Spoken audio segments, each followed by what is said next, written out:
Steve, I don't have any notes. No notes at all, Adam. I can't talk about Adam Mark off the top of my head. I need to quit what I'm doing, which people suggest every now and then anyway.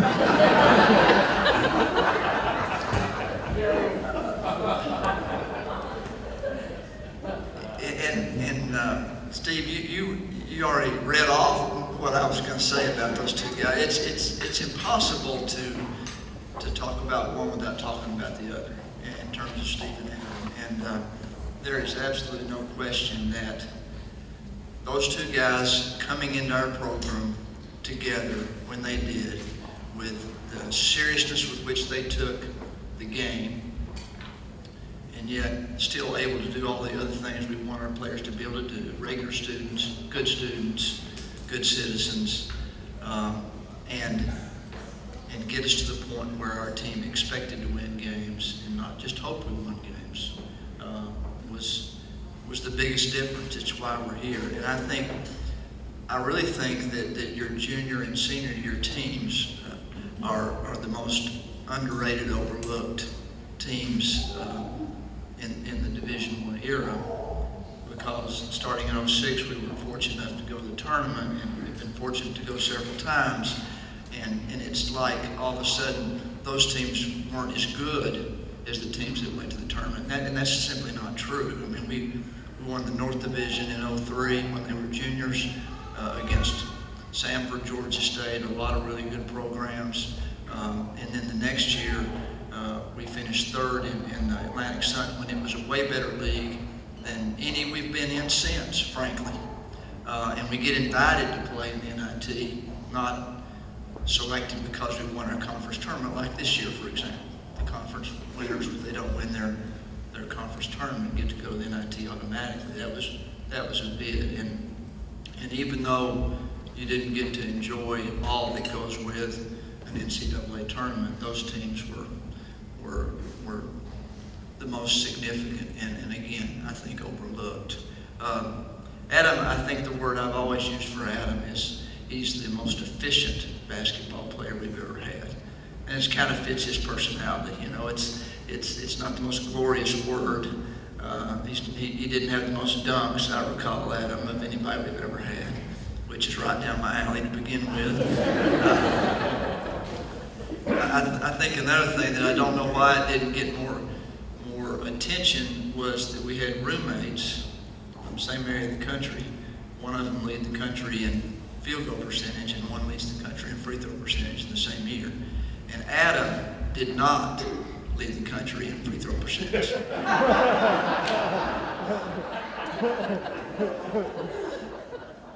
If he were practicing free throws, you need to stand about 20 feet away at times. I think my favorite, the thing I remember the most about, and it's dangerous when you recruit guys that are a whole lot smarter than anybody on the coaching staff. It's just a dangerous combination. So, at that time, you know what I'm going to talk about, Adam? At that, Casey might know what I'm going to talk about, but we played a zone defense called the point zone, okay? And it's kind of a mishmash of a zone and a matchup, and if we had a board up here, we'd start drawing it out. We don't have that much time. Well, about every day that we practiced that, about 10 minutes of the time was spent in an argument between Adam, who played the back line of that, and the back line of the point zone has to decide where he's going to be based on where the ball is. And again, it's more than we need to know, but he's back there trying to make a decision on who he needs to match up with. He thinks he needs to be over here. Coach Alexander thinks he needs to be over here. And it's 10 minutes a day, arguing with each other, back and forth. And you know, Adam, I was on your side about 80% of the time. But I couldn't do that to Casey for the whole team, so I don't know if you understand that.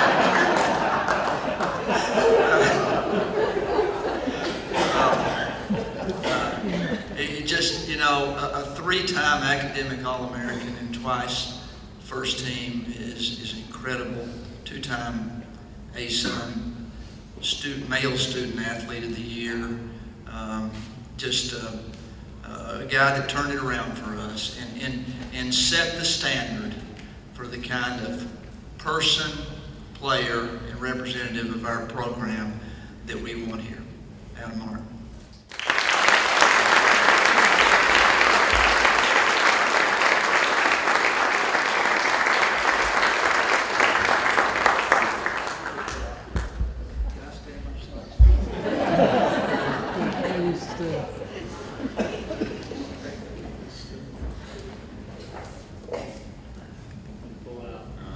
So Steve was right. Mine is handwritten, and it's pretty sloppy. I hope this goes well.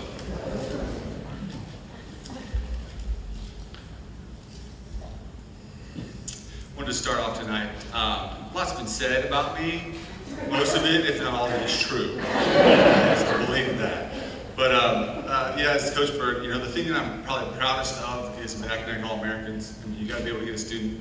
We're student athletes here at Belmont. You got to do the job in the classroom before you can ever step on the court. So that's probably the claim to fame that means the most to me as I stand here. In my academic career, I had 5 A- in my undergrad. The rest were A's. Yeah, you remember the losses and the things that you did. So, those 5, just to run through them real quick. English 101, English 102, philosophy, Old Testament, and you guessed it, speech. So hopefully tonight, if this goes well, you guys give me the thumbs up, maybe we'll round that up to an A. Still petitioning for that A.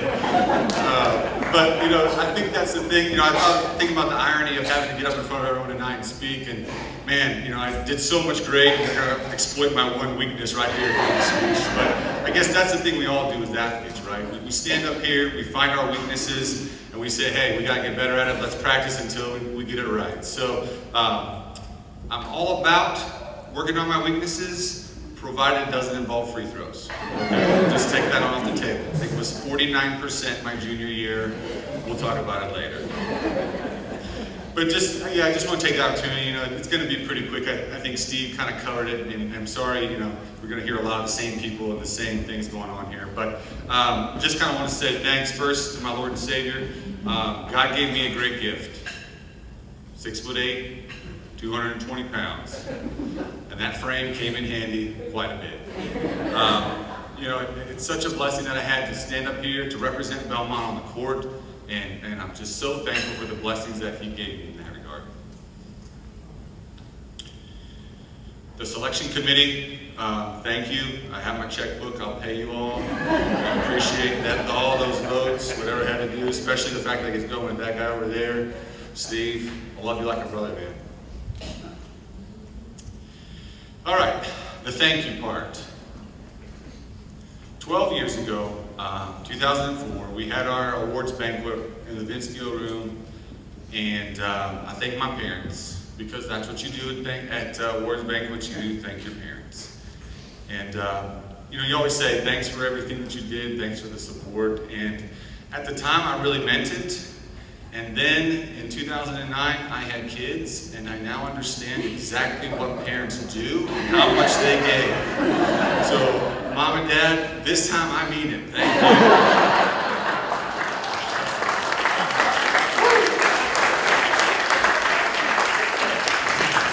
But just the love and support that they gave me throughout my career, taking me early morning practices, AAU basketball. I mean, my basketball was the center of our family for about 16 years.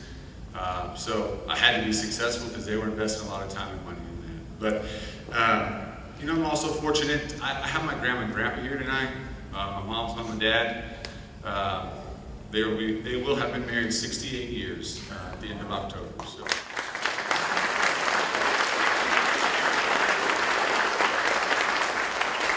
My grandfather was a World War II vet.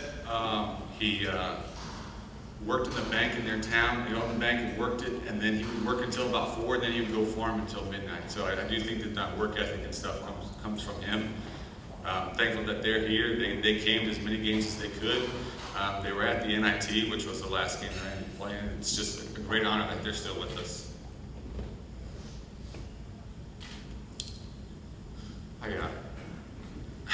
The next one's even going to be harder, so just bear with me. I don't want to Wes Berger in. That's Scott. I was at Wes's when he got inducted, and it was emotional for sure. But to my wife, Kelly, I outkicked my coverage with Kelly. When we were dating in college, we met our junior year. She transferred in from junior college.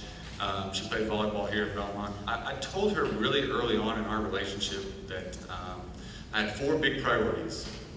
Number 1, faith and family. Number 2, my education. Number 3, basketball. Number 4, her. And she stayed with me through all of that. I can't believe that she did. That was, thanks, babe. But through all the years, we've had ups and downs, and there have been some hard times, but I love doing life with you. And that's my daughter, Emily, right there waiting. But to my kids, Aubrey, who turns 8 in February, Emily, who turns 6 in October, and Kyle, who just turned 4, I love being your dad.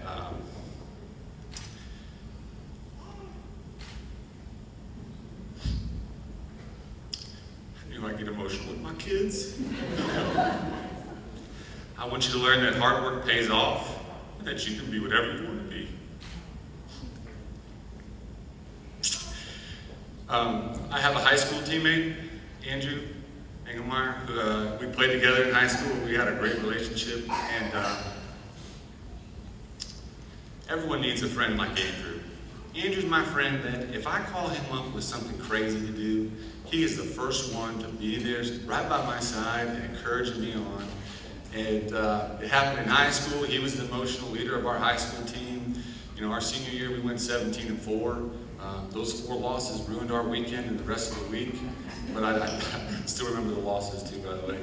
But most recently, about 3 months ago, I was traveling for work, and I'm in a hotel room late at night watching CBS, and there was a Spartan race that came on. I'm not sure if you're familiar with that, but it's basically where you do this kind of half marathon. There's like these feats of strength as you go through it. And I just got motivated, and I was like, man, 34 years old, I'm not done yet. I can do this Spartan race. And I'm like, but I need Andrew. And I drafted an inspirational email to him that said, we got this, we can do that. And he replied back, he goes, I'm in, let's do it. And about 3 days later, I woke up in the morning and I was so sore and stiff, and I hadn't done anything the night before. And I was like, how can you hurt yourself sleeping? That pretty much killed my dreams. But I appreciate your enthusiasm. You're always there. Steve, he said a lot of nice things about me, so I got to reciprocate and say a lot of nice things. Steve's a big reason why I'm here. He was an Indiana All-Star, and I was not. And I had, as most probably teenage boys do, I wanted to go to a big university. I wanted to have, a prestigious career and do all this stuff. And I remember the day that Steve called me and said, hey, I'm going to Belmont. You need to come. We need to do this together. And I was like, wow, shoot, Belmont got Steve graded. They can get me too. So I called the next day and I accepted the offer, the scholarship, and the rest is in the history books. But the one thing, Steve talked about the high socks. The other thing that we give him a hard time for is every game he would write JGMS right here across his wrist, just the initials JGMS. And he claims, and he's a trustworthy guy, so I do believe him for this, but he claims that it stands for Jesus gives me strength. The rest of the guys on the team thought it stood for just get me shots.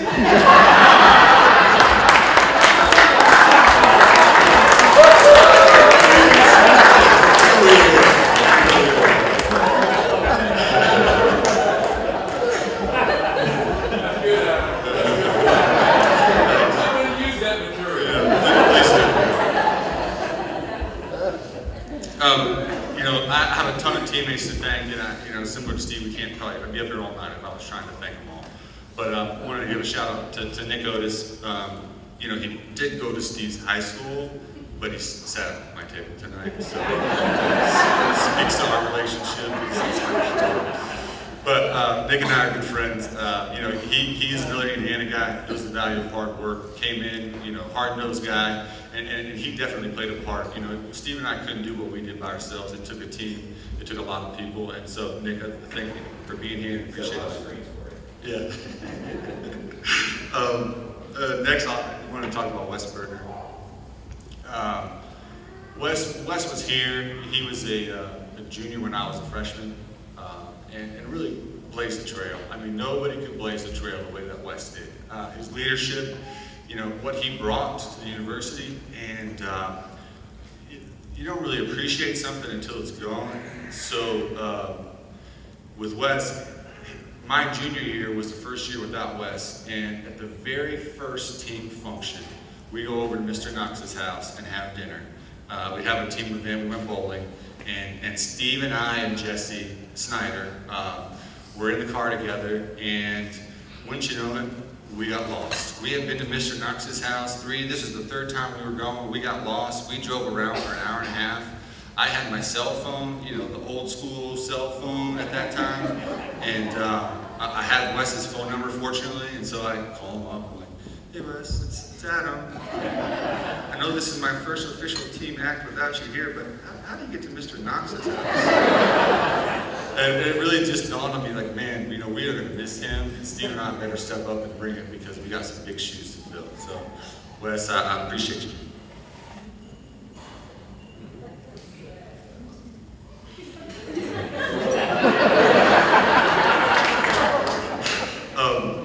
Coach Bird, you know, I appreciate everything that you did for us. You know, it's great to see, you always hear the slogan that nice guys finish last. And it's great to see the exact opposite here at Belmont, except when you're on the opposite side of that. So our sophomore year, rule at Belmont is your freshman year you're in the dorms, and then your sophomore year you're able to go out to the on-campus housing. Steve and I didn't win a spot in the on-campus housing. And so I asked Coach Bird if he could find a way to make that work for us, because we were going to be here the whole month of December, and at that time the dorms would shut down, they'd turn the heat off, it was, you know, they closed up shop. And Coach Bird looked at me and said, no, we're not doing that. You are a student, you'll be treated like all the other students, and you know, I really appreciate that, because it did set the tone that we were able to follow then, that, you know, we understood that perception was that we got everything, and we need to make sure that we were mindful that we were good representatives of Belmont University, and that we actually take less than what we're given, just so we can set the tone for the team. And I appreciate your leadership there. It's come in handy throughout my life. The other coaching staff, Coach Ayers is the one that recruited me. I still remember we played in an AAU tournament in Indianapolis, and went on down to Louisville, and I was in the hotel with my grandparents and my parents in Louisville, and our hotel room phone rings, and I was like, who's calling me here? Adam, this is Coach Brian Ayers of Belmont University. And I'll be honest, at that time, I did not know where Belmont was. I had never heard of Belmont University. And at that time, there was no way for us, you didn't have a smartphone that you could just pull out and search, so I had to go to the lobby, get on the computer, dial up internet, whatever it was back then, and actually look up where Belmont University was. But you know, throughout the rest of my tournaments, I'd always see Coach Ayers and Coach Alexander standing there side by side with their Belmont gear on, and the consistency with which they recruited me, and what they were telling me about how great things could be at Belmont won me over. So I appreciate you guys. Casey, I think you were right 35% of the time on the supplement. Everyone else, you know, I can't go through and name them all, but you know, 16 years ago, 2000, when Steve and I walked on campus, where I'm standing now would have been a parking lot. We played 1 year in Strickland Gym. 2 years we floated around, we practiced at Aquinas, we played downtown at Municipal, my sophomore, junior years, and then my senior year we had the luxury of being the first team to, the first Belmont basketball team to play in the Kirby Event Center. So it really means a lot to me to stand up here tonight, you know, to see how far we've come in the last 16 years. Look forward to the future of what Belmont can be. I got two more people that I really need to thank tonight in closing. Either one of them could be here tonight, but you know, we talk a lot about in our career, your teammates, and it was always easy for me to stand and deliver because I got so much attention and so many of the accolades. And I just wanted to acknowledge tonight some of the guys that sacrificed greatly and are definitely part of the reason why I'm up here. You know, Steve, he always says he passed me the ball. And, you know, I am completely fortunate and blessed that I played in a system under Coach Bird where 4 guys, every time down the court, were trying to feed me the ball in a position to score. And Coach Bird always says, you know, it's amazing what you can accomplish when no one cares who gets the credit. Well, I'm the one that received all the credit that I didn't deserve. Because without those guys buying in, and without those guys coming into the system and sacrificing their own stats, their own playing time, and everything else, those 2 guys are Mike Modlin and Dan Oliver. They played the post behind me. You know, I was averaging 35 minutes a game probably, so there really wasn't much spare time for them to go around. And those 2 guys had the best attitude through everything. They were working hard in practice, just as hard, if not harder than I was. They always had great attitudes. And, you know, that's nothing that Steve and I did. But I'll tell you, it made a world of difference for our team. Because how many teams across this country would have people that, if put in that position, start to get a little bit bitter, start to have a little bit poison, be a little bit of cancer to the team, start to get angry about their playing time, start thinking the coach doesn't like them. And we had none of that on our team. We had guys that have bought into the concept that this is a team first, and it's important that the team succeeds and that they do good. And, you know, I'm just the recipient of all of that. I appreciate everyone's time. I know I've gone over, but thank you to Belmont University, Dr. Fisher, Mr. Strickland, Scott, Coach Bird, B-Dub. I love you guys. I love Belmont. I'm so thankful for the opportunities. I am completely honored and blessed to be up here in front of you, and I promise I will always be a good representative for Belmont University. Thank you.